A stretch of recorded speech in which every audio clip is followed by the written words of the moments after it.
Morning, Private. Welcome to the briefing room. This ain't a summer camp, sweetheart. So get your mind right or get left behind. And when I talk, you'll listen, because I am your drill sergeant and my name is Alexander. Alright, let's dive into something a bit different today, the Miltech. Miltech stands for Military Technology. Basically, it's where software meets warfare. It's the intersection of IT, AI, robotics, cybersecurity, and real-world combat systems. Sounds a bit like Militech, and I prefer to call it this way, as it fits our cyberpunk timeline we're currently living in. This domain includes everything from missile guidance software and battlefield communication platforms, to AI-powered surveillance, drone control systems, cyber defense grids, and even virtual war training simulators. And before we go further, yeah, it's a controversial space, Marine. We're talking about tech that often has one goal: to dominate, defend, and let's be real, sometimes to kill. This is not a joke, Private. The question is, why does this domain exist at all?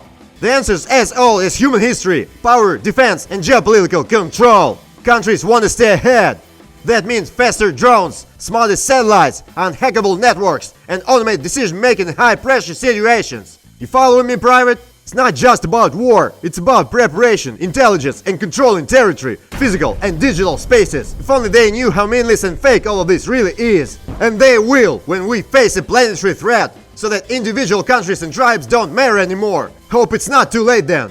Part 2. Does Militech help people or hurt them? Discomfort is your new best friend. Hug it, kiss it, grow from it. Now, let's talk real. Does Militech actually help people?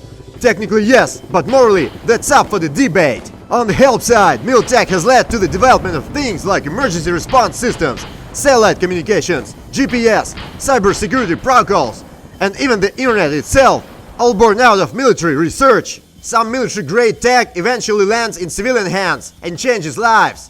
Think about drones used for agriculture, thermal imaging for rescue missions, or even cybersecurity software built on defense-grade frameworks. But here's the thing, Private, it's not the main purpose of Militech.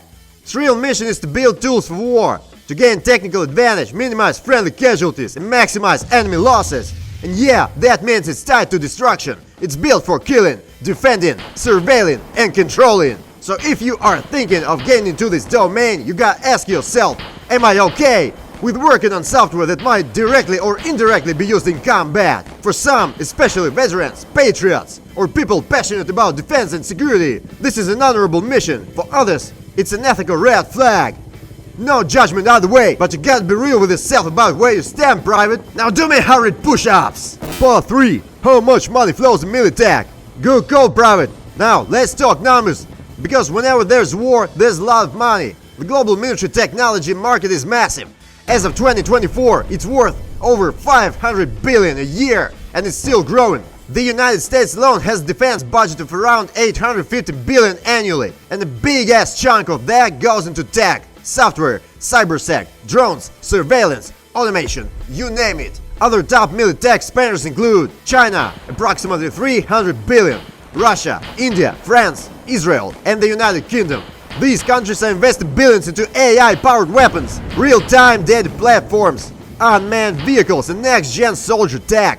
And that's the thing, it's not just government spending. Private defense contractors like Lockheed Martin, Raytheon, BAE Systems, and Palantir are raising insane amounts of capital, hiring software engineers, QA specialists, data scientists, and running like tech startups with bullets. In short, if you want a domain with job security, huge research and development budgets, and long-term contracts, Miltech is printing money. But remember, you're not just building a fintech app or some delivery service.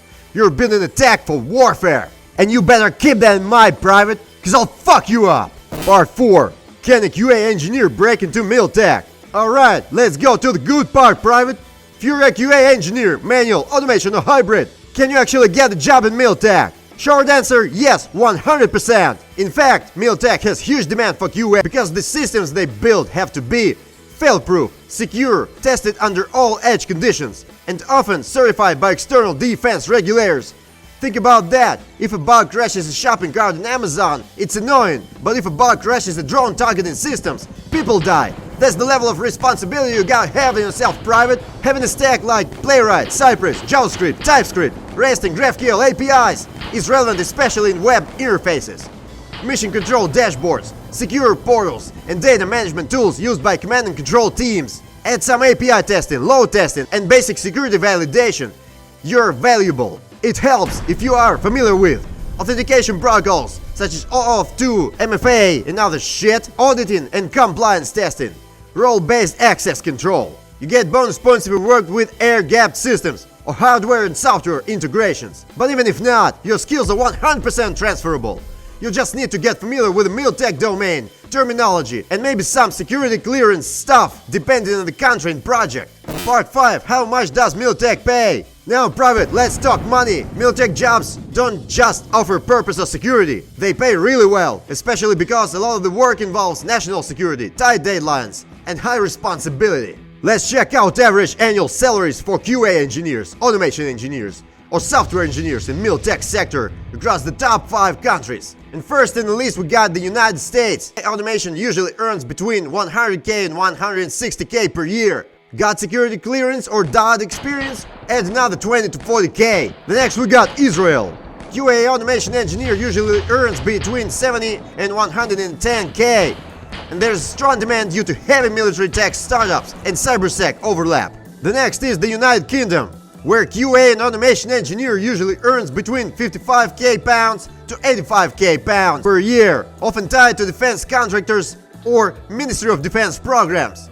Then we got Germany, where QA and automation engineer earns between 65k euros to 100k euros. They're big on drone tech, logistics systems, or NATO projects. Last in this list we got France, where QA automation earns between 60 and 90k euros per year, and especially in defense aerospace, like Dassault and Thales. If you get into companies like Raytheon or Lockheed, especially if you move into lead or SDET roles. And let's not forget, if you work for a private defense startup, equity is sometimes on the table too. Bottom line, it's one of the most stable and high-paying niches for tech professionals. Part 6. Who are the big players in Miltech? So who are the giants running the game? Let's talk about the top Miltech companies, both traditional and modern, the ones hiring like crazy and shaping the future of warfare tech. The first we got Lockheed Martin from the US, the goat of defense contractors, fighter jets, missile systems, radar tech, satellites, they do it all.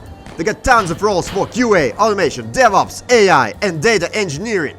The next in the list we got the Raytheon Technologies, also from the States, which focuses on defense electronics, missile systems, and cyber solutions.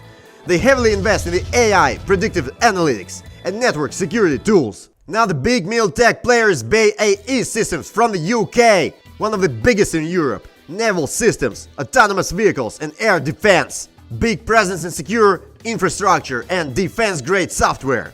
The next we got Palantir Technologies, from the US as well, who do data analytics for military intelligence. Not classic Miltech, but super involved in surveillance, battlefield data, and ops planning. If you love big data and visualization, this is your spot. The next we got Elbit Systems from Israel, which is big on drones, cyber intelligence, and tactical gear. Known for hiring hybrid testers and devs with strong web and API skills. The next we got Thales Group from France. They specialize in cybersec, avionics, radar systems, and more.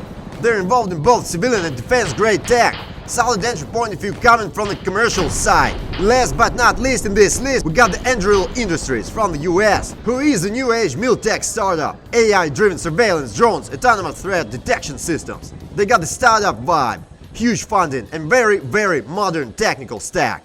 These companies work on serious contracts with NATO, DOD, and multiple governments. And yeah, they're hiring all the time, including testers, automation engineers, and developers. Part 7. What other qualifications do you need for a job like this? Now let's be real, private. Having a solid tech stack is great, but in Miltech, sometimes that's not enough. There are other things that can either boost your chances or gatekeep you, depending on the company and project. Here's what might be expected or recommended. Security clearance. This is a big one, especially in US, UK, and Israel. If you're working on sensitive or classified systems, you need background checks, sometimes even citizenship or residency requirements. But not all projects require that.